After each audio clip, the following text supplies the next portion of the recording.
Hello, you're welcome. You're welcome onto my channel today, and it gives me great joy to observe you are viewing this video.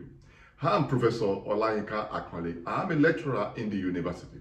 On this channel, I do a number of stuff, but all the stuff I do on this channel, you can easily cluster them into four: sociology, research, relationship, and migration. And I drop content on this as regularly as possible for the benefit of my viewers and my subscribers. Meanwhile, if you have not subscribed to this channel previously, can you go ahead and click subscribe on your screen right now to join my family of subscribers?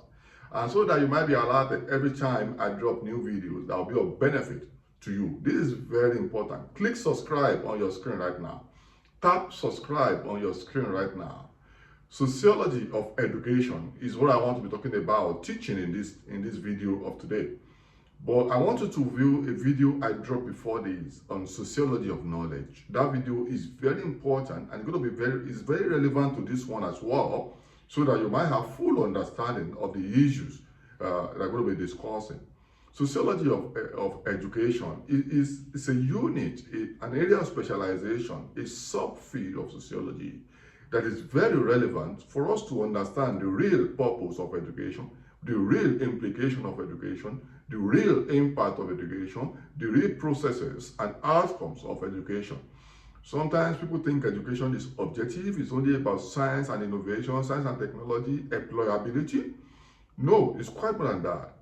Sociology of education argues that education itself is not objective. It is subjective. It's not just on its own. It's influenced, it's impacted, is driven, is affected by social processes, social forces, social structures, social institutions, people's experiences, cultural experiences, individual and group experiences also they play huge role in determining what we call education, and they shape education. So sociology of education wants to understand the relationship between the social structure, the social system, social factors, social forces, and education. That is, every time we look at education, we conceive education, we engage with education, we have to understand that education we're looking at is only a byproduct of social factors and social forces. And this is very relevant today, more than ever, because now you see people talking about science and innovation, science and technology, innovation, as though those things are just product of themselves. No, they are thrown up, they evolve, they develop, and they are impacted within specific historical period, within specific social understanding. So, and it's very important for us, like I mentioned in that video on sociology of knowledge also, that it's very important for us to begin to ask questions about education and the outcomes of education, the processes of education. So, how do social factors like gender, like race, like class,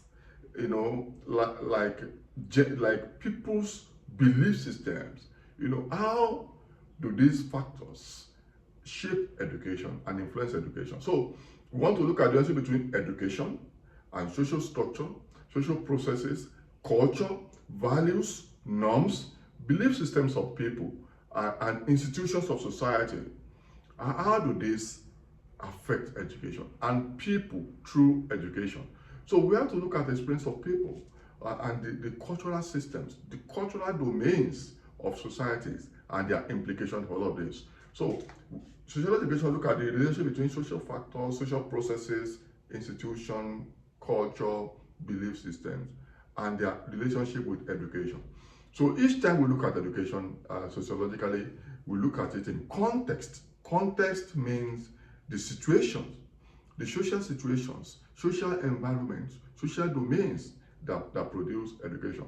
So you will look at, a lot of people have contributed to this, and like I say, I don't like teaching all of these things as history. We can look at their historical trajectories, also look at the impact of history on the evolutions, on the processes and the outcomes of education.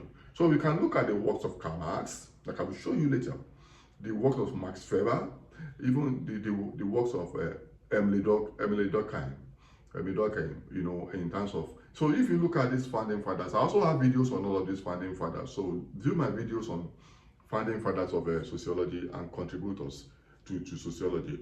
So you can really understand the role of this founding fathers, but particularly in terms of sociology of education, the works of Karl Marx, Max Weber, and Emile Durkheim are very important. So key issues that are also very important, if I synthesize them, is the role of social structure on education. Social structure talks about the relationship among different social institutions that have become patterned over a period of time as moderated by norms and values, and culture of particular people in a society.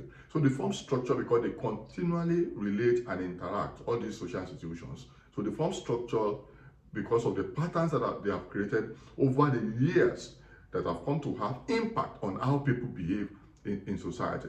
So these social structures and how they impact education and how education impacts them, is very central in terms of sociology of education. We also look at the impact of social inequality, social inequality and education. People are not equal in society. I have a video on social inequality on this channel. You might view that video also. So people are not equal in society, not only biologically, but also socially. That comes to the issue of race, the issue of gender, the issue of class. People from upper class, the rich and the poor. So how does education reinforce? How does it reinforce social inequality and in society? And how does education moderate social inequality and enhance and life chances of people? Life chances mean to the extent to which people can achieve their ultimate goals in terms of moving from upper class to lower class, or whichever way, depending on society that you're looking about. I have a video on social mobility and stratification on this channel also, so you can view. So the extent to which education affects social inequality in terms of changing it, deconstructing it, and the extent to which it also perpetrates social inequality by placing people in different classes, possibly based on degrees and knowledge that they have because of education. We also look at the role of culture and socialization. This means education also performs the role of socializing people into, in society, to the extent to which they can be conformist or they can also be deviant. So education also has a role in terms of socializing people. When education successfully socializes people, then we say it has performed the role through which people can internalize the norms and values of society. I have a video on socialization you can view. When socialization becomes successful, we say people have internalized the norms and values of society. So education is an agent of socialization. If you look at the agents of socialization as a process, so it performs that role. And at the same time, education can also lead to social change, because this is why people can question existing orthodoxy by asking, because of the knowledge they acquire in education. So as much as education can perpetuate the system, as much as education can socialize people to be conformist, education can also socialize people to be deviant because of new knowledge they have, and through education, competitive education. And this is very relevant today in the age of globalization, where people and social media, science and technology, people can then innovate. Who becomes innovators and challenge existing knowledge? We all know the role of artificial intelligence, technology, social media, internet, that make people to begin to question what people usually take for granted as knowledge. Knowledge is continually deconstructed through innovations. And people that used to be powerful because of existing knowledge suddenly lose their power to people that are more in tune with current innovations. And so social change education plays a lot of role through innovation and question existing. So you also have the role of education as agents of socialization, maintaining social order. Because when education socializes people, it inculcates the norms and values of society into them.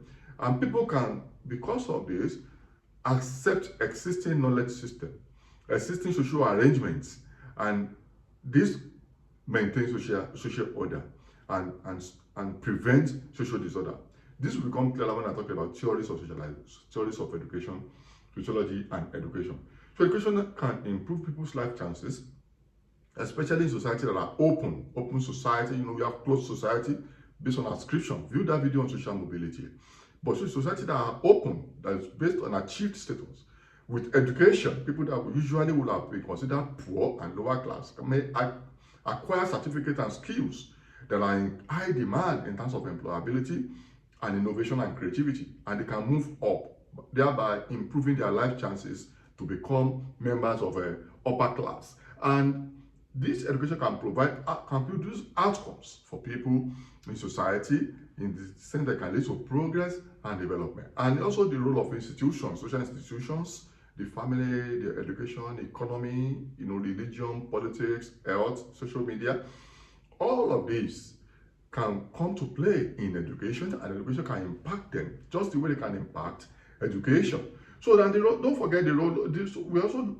Sociology of education is very much interested in the role of social factors like I've mentioned, class, gender, race, ethnicity, family background, and religion. All of these, religion and beliefs, all of these affect the content of education, quality of education, outcome of education, and nature of education. That's why you see people go up and down across the world to look for education they believe, can be considered, competitive and of quality. And that's why you can have people go on what we call, education adventure, or they just go where they think they can get this education. And class is important because the class of people will determine the kind of education they can get, the quality of education they can get, and the nature of education they can get. So rich people will be able to send their children to get certain type of education that are considered competitive, while poor people may not be able. So you have three major, you have functionalism as a theory. Now I'm talking about theories of education. Functionalism simply talks about the fact that education is considered very vital to maintaining social order, social equilibrium. That education performs very important functions that must be defended. Without those functions, societies will integrate according to functionalism. That education performs vital functions in society, and education must be protected. Then you also have conflict perspective in the order of Karl Marx and the other people. Karl Marx is central, front, left, and center to conflict perspective, which argues that education is nothing but perpetuation of inequality in society to legitimate and begin to propagate and perpetuate oppression of the poor people. So education is seen as a center of contestations between the haves, between the rich and the poor, haves and the have-not. And education is embedded with class values. And education in the long run continue to perpetuate inequality based on their curricula, based on their processes, content, and outcome. But the interactionist perspective, or symbolic, or an aspect of it is symbolic interactionism, which believe education is a micro-level process, allows micro-level processes, personal interaction among people as they relate within the norms and values of society. It is a more micro perspective that looks at the role of education in enabling micro interactions for social relations. So these three broad theoretical perspectives are very important in understanding education: functionalism, conflict perspective, and interactionist perspective. And if you look at it, this is a very relevant issue for us, whether you are a scholar or an academic, you are a policy maker, you are a development partner, or you are even in your individual life or group life. If you look at it, education from a sociological perspective, by the way, sociology of education simply uses theories of sociology, concepts of sociology, methodology of sociology to engage, to study education as a social institution and as a process, as an outcome. Looking at it, so sociology of education, will bring together theories of sociology, concepts of sociology, methodology of sociology, approaches of sociology, analytical frameworks of sociology to engage, to interrogate education as a social institution. So if you look at it very well, you will see that even as an individual, you can ask yourself, what is the role of education in my life? How am I relating with education? How am I getting education? Which kind of education am I getting? Why am I getting it? Am I getting it? Is it increasing my life chances, or actually putting me perpetually in subjugation, in an unequal position? So this, as an individual, sociology of education is relevant to you. As a group of people, sociology of education enables us to be able to ask questions about group.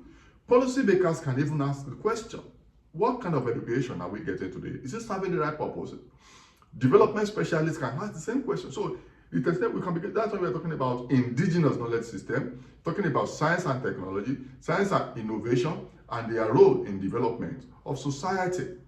Are we making progress, or we are retrogressing on account of education that we have today?